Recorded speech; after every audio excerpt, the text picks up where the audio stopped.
Fundació Abertis t'apropa a la mobilitat responsable.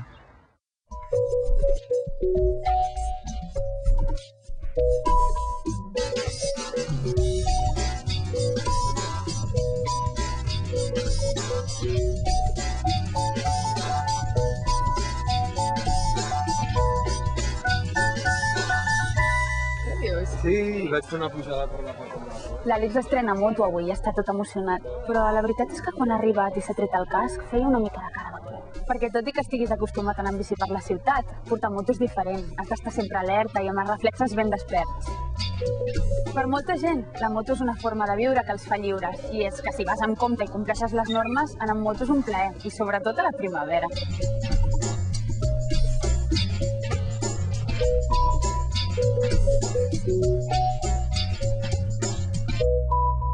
Per mi la moto és el mitjà de transport quotidià més pràctic, ràpid i fàcil d'aparcar. I cada cop hi ha més gent que pensa el mateix. Per això, ara hi ha motos per tot arreu.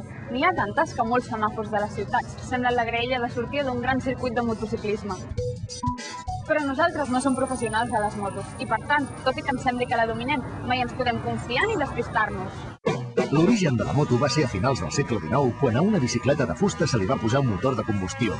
I d'aquí ve el seu nom, motocicleta. A França van inventar la moto scooter, que té com a principal característica que el pilot pot viatjar assegut més còmodament. L'exemple de scooter més conegut per tots és la Vespa italiana, que es diu així perquè el soroll que desprenia recordava el d'aquest insecte. Ara l'scooter és la moto més popular entre els joves perquè és més barata, lleugera i fàcil de conduir.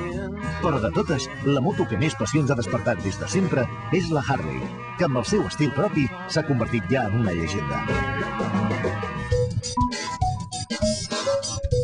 Soc Albert Figueres, treballo a la boqueria i la meva Harley també em dona molta feina. És un model Fatboy del 91 i la manera de posar-la amb molt gust era desmuntar-la tota i afegir detallets dels 150, al meu estil, rock and roll. La gran aventura per qualsevol persona que tingui una Harley Davidson és fer la ruta U66 dels Estats Units coast to coast per viure la moto en plenitud. Els motels de carretera, aquelles rectes tan llargues que no s'acaben mai.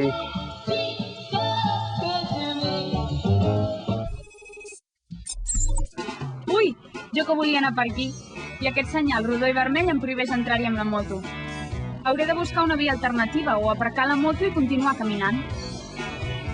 A més de les zones on hi ha aquest senyal, no podem circular amb moto pels carrils reservats. Per exemple, per taxis i autobusos. I, sobretot, no hem d'envair mai els carrils on se circula en sentit contrari, perquè tot i que tinguem molta pressa, mai podem travessar una línia contínua. De motos n'hi ha de diferents tipus. Has de triar la que millor s'adapti a la conducció que faràs, si és per carretera, per camins rurals, per muntanya o per ciutat. I en tots els casos, equipar-te bé. Un parell de guants de cuir i un casc integral que et protegeixi sempre han de viatjar amb tu. Circular amb moto no és difícil, però sí complicat, sobretot si anem per una ciutat plena de cotxes. Per evitar els accidents, el més important és no saltar-nos mai un semàfor, ni passar-lo en àmbar o vermell, ni arrencar abans d'hora. Hem de tenir en compte també que circular entre els cotxes acaba moltes vegades en accident, no només per culpa dels motoristes, sinó també per la manca de visibilitat dels conductors dels cotxes. I tot i que la moto sigui molt més àgil que el cotxe, el que no podem fer és comportar-nos com a vianants, fer canvis de direcció prohibits o circular per la vorera. Això sí, si conduïm amb civisme, la moto és la nostra gran aliada a la ciutat. He sentit molta gent que diu que no pot viure sense la seva moto. Això passa perquè som animals de costums i de seguida ens habituem a les coses còmodes. Però per molt que t'acostumis a la practicitat de la moto, no oblidis que també pots anar als llocs caminant o amb transport públic. Sobretot si plou. Anar amb moto i plovent és molt perillós, perquè és fàcil relliscar i caure. O sigui que val més la pena ser prudent i trigar una mica més que no córrer el risc i, a més, arribar ben tot.